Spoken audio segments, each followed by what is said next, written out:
வணக்கம் உறவுகளே. வணக்கங்கள். இன்று நாங்கள் நுழைவோம் இதுக்குள்ளே ஆசிய தலையங்கத்துள்ள அறிஞர் சொல்லியிருக்கிறார். இன்றைக்கு அறிவு ஒரு விஷயத்தை புரிய வைக்கிறது, ஆனால் அனுபவமே அதனை உணர வைக்கிறது. அது நல்ல விஷயம். அனுபவம் இல்லாமல் ஒன்றும் செய்யலாது. அனுபவம் தான் முக்கியம். இந்திய பிரதமர் மோடி இலங்கைக்கு வரும்போது வாங்க வாங்க வாங்கோ வாங்கோ பழகலாம் வாங்கோ. இந்திய பிரதமர் நரேந்திர மோடி அவர்கள் ஏப்ரல் மாதம் முதல் வாரத்தில் இலங்கைக்கான விஜயம் ஒன்றை மேற்கொள்ள உள்ளார். இலங்கைக்கு வருகை தரும் இந்திய பிரதமர் நரேந்திர மோடி அவர்கள் இலங்கையுடனான முக்கிய ஒப்பந்தங்களில் கச்சாத்திடுவார் என எதிர்பார்க்கப்படுகிறது. ஐயா டிரெக்டர்ங்கிற ஒன்றும் வேண்டாம், நீ அவன் இவன் வேண்டாம், நானே போய் வச்சுட்டு வரேன் கையெழுத்து. அதுதான் பிரச்சனை. நிலைமை இதுவாக இருக்கையில் இலங்கைக்கு வருகின்ற இந்திய பிரதமரை சந்திப்பது தொடர்பில் தமிழ் அரசியல் தரப்புகள் ஏதேனும் நடவடிக்கைகள் எடுக்கின்றன என்றால் எதுவும் இல்லை. சேர்ந்துட்டு என்ன கதைக்கிறது, யாரோட போய் யார் கதைக்கிறது, எல்லாம் பிரச்சனை.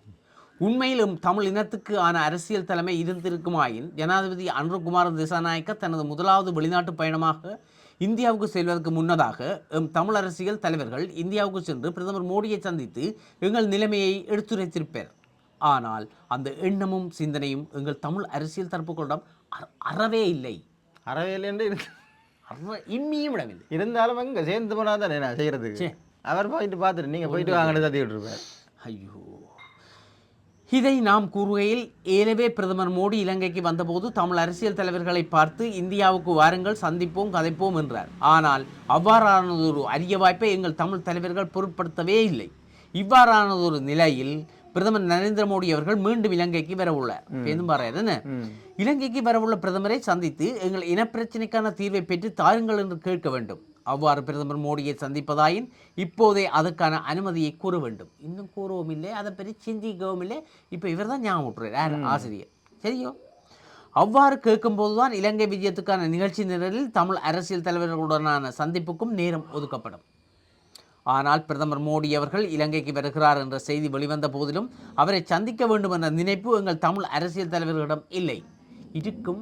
ஆனால் என்னண்டு இவனை கேட்குற அவனை கேட்குற என்னண்டு ஆறு போய் மணிகட்டுறார் என்று தெரியாமல் இருக்கணுமே. ஏனெண்டா உண்மையாக வீட்டில் புருஷன் பஞ்சாதி பிள்ளைகள் ஒவ்வொரு பக்கம் ஒவ்வொரு கோணத்தில் பிரச்சனை என்றால் ஒரு முடிவெடுக்கலாமோ, ஒரு என்ன நடக்கும், ஒன்றும் நடக்காது. இவர் என்னென்று உந்தாள் இப்போ எடுத்தால் இப்போ கடிக்க வேண்டும், இது இந்த ஆள் யோசிக்கும், இந்த மஞ்சிட்ட இப்போ கதைக்க போனால் இப்போ வீண் பிரச்சனை வர வேண்டும், புள்ள யோசிக்கும் ஒரு அம்மா அப்பாவுக்கு சண்டை வரும், நான் கதைக்கிறால என் வாழ தெரிய வேண்டும். இப்படி போனால் இல்லை அதுதான் நடக்குது எங்களையாக்களுக்குள்ளே. எவ்வளோ கவலையாக இருக்கோ இல்லையோ உனக்கு கஷ்டமாக அதான் பெருமூச்சு விட்றியே. அப்போ நான் நின்று இவ்வளோ தான் செய்யலாம். நாங்கள் பெருமூச்சு மட்டும் விடலாம். நாங்கள் சொல்லி சொல்லி பார்த்துட்டோம். கடிதம் அனுப்பிட்டோம். இனி 7 கட்டம் நான் பிறந்தவனுக்கு அனுப்பிட்டேன். இனி என்ன பழுதல் வருதுன்னு பார்ப்போம். கடவுளே, இதை நாம் இது பார்த்துட்டு இன்று யாரும் இங்கே சந்திக்க வேண்டும் என்ற நினைப்பு எங்கள் தமிழ் அரசியல் தலைவரிடம் இல்லையே.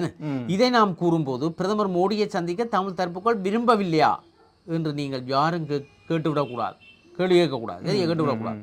மாறாக எங்கள் அரசியல் தலைவர்களுக்கு பதவி, பணம், படோபகாரம் இவையே தேவை. இதனால் தேர்தல் அரசியலே அவர்களின் இலக்காக உள்ளது. இதுகள் எல்லாம் முக்கியம் இல்லை எங்களுக்கு. தேர்தல் முக்கியம், எங்களுக்கு அதுதான் முக்கியம். பணம் தான் முக்கியம், பதவி தான் முக்கியம், ஆடம்பரம் தான் முக்கியம்.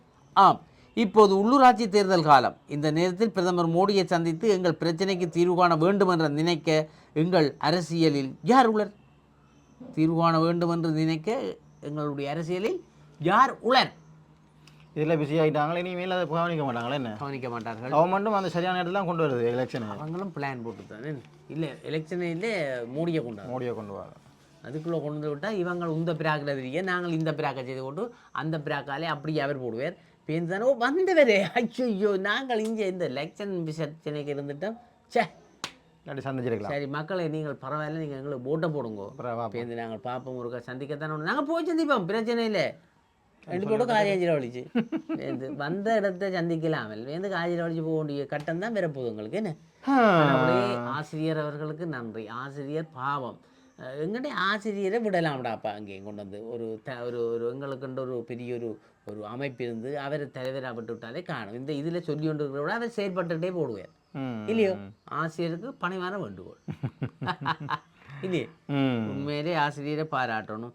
ஆசிரியர் மனசில் இருக்கிற அவ்வளவும் வெளியில் வந்த எல்லாருக்கும் நாடு எங்கேயோ போடும் என்ன வேலை வேலை வேலையாண்டு இத்தனை வேலையில் நடக்கப்பா அவருக்கு பார்த்து வேலையில் போங்க வேலை இல்லாத விளம்புறையில் என்ன செய்யறே தெரியாங்களே. இப்போ நான் வெளியே வருவோமா? சரி, நாங்கள் ஆசிய தலையங்கத்திலிருந்து நாங்கள் விடைபெற்றுக் கொள்கிறோம். நன்றி, வணக்கங்கள். வெளிநாடுகளுக்கான துரித கடிதங்கள் பொதிகள் சேவை, அதி விரைவு, பாதுகாப்பு, நம்பகத்தன்மையுடன் அருள் குளோபல் எக்ஸ்பிரஸ், இலக்கம் 1, பிரவுன் வீதி, நாவலர் வீதி சந்தி, யாழ்ப்பாணம். 0121-222-6113.